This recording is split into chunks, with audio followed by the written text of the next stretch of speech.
Howdy everybody, I am Steve and I am a full-time RVer and I like to share my RV travels, trials, and tribulations with you as I trek across the country. That was a lot of T's in a row. I guess I just teed that one right up, didn't I? We are moving from Huntsville, Alabama, all the way to Benson, Arizona this year, and I hope you can come along with us on the trip and enjoy the journey. Let's get on it.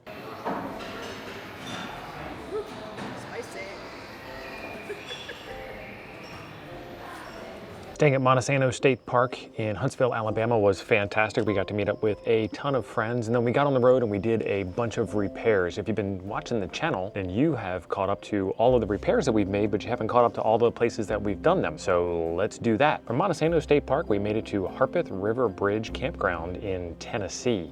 This is a pretty interesting campground. There was not a whole lot of wildlife around this campground, but we did get to see this cute little guy, an armadillo, up close. And he could care less about us as we walked around staring at him. And we got to see this big beast of an RV. This is the kind of truck that I wanted to get before I got my 450. I could just imagine driving this thing around to Walmart to get groceries. And there's my little truck right next to it.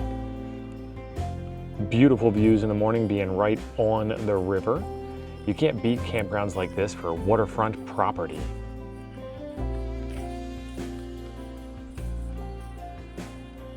Where else are you going to get waterfront property for $20 a night? Near zero amenities, just a nice bathhouse, and we were back on the road. After a quick stop to fill up with $400 worth of gasoline. It's a good thing I use the Mudflap app to save me some money.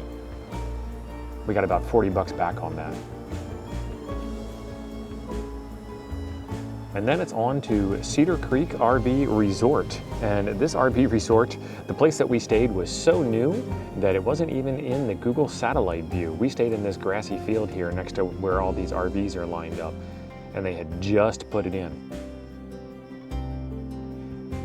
The campsite next to us had a very interesting bee's nest in it, and I'm all for keeping wildlife alive, but this was really, really, really close to the campsite. And there's some kids around here that could have gotten themselves hurt pretty bad, so they hired an exterminator and came and got them. And no more bees in that tree. From there we headed back to the Coralville Dam in Iowa to see some family members. This is the West Overlook campsite. This is now the third place that we have stayed around this dam. We stayed at Tailwater East, Tailwater West, and now West Overlook.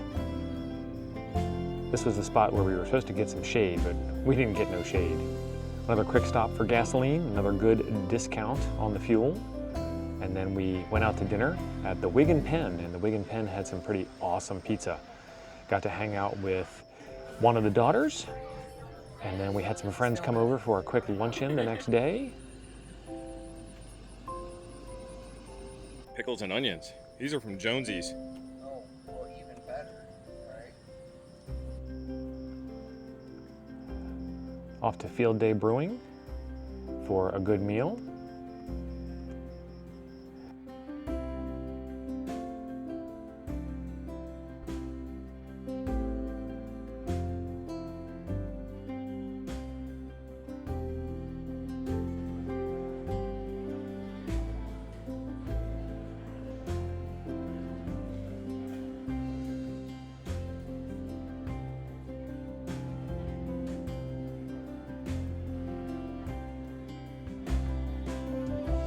And then this was Carlos O'Kelly's. The name sounded really interesting, but the food was not good at all. I do not recommend it. And then sometimes you just park. This was Buffalo Run RV Park, and it was one stop right off of the interstate, and zero frills, zero amenities, and we got to stay here and regroup for a while. That was pretty nice. It is September and fall is finally starting to come in. It is 61 degrees Fahrenheit out this morning and I am loving it. I got my jacket on. My favorite attire is to have a little layer on and keep myself nice and warm.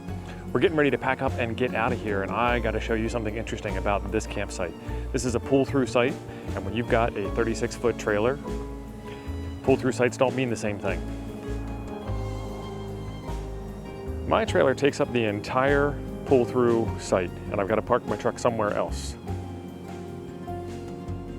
Which that means that the tongue is right here at the end of the site, and when I hook the truck up, the nose of the truck is going to be over there in the grass. And then from over here in the grass, there is no way that I'm going to be able to make that turn without hitting that trailer or hitting that building with that big beast of a truck and that big trailer there. So this is going to be the first time that we are ever in a pull-through campsite where we have to back out of the site instead of backing into the site. Like 3 new things in one. Time to get on the road. And it was at this park where I installed the ham radio antenna on my truck. Be sure you check out my ham radio channel for interesting and exciting radio-related projects. And then we went to Emporia, Kansas, where we stayed at what used to be a KOA and is now a pretty nice long-term stay area and an RV repair center. I met up with some friends in town and then back on the road again. And that catches you all up. This is another one of those pull-through RV parks where we're going to have to back out. The sites are really close together here, and then when you get up to the beginning here, after this long walk, like, the truck's kind of cockeyed in the site to squeeze it all in.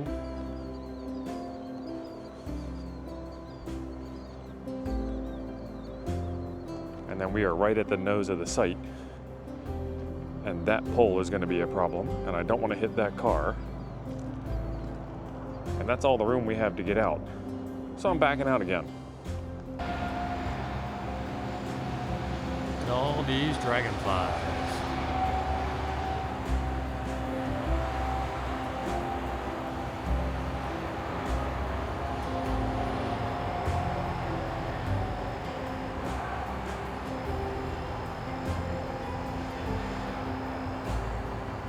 Holy moly, that's a big ass burrito.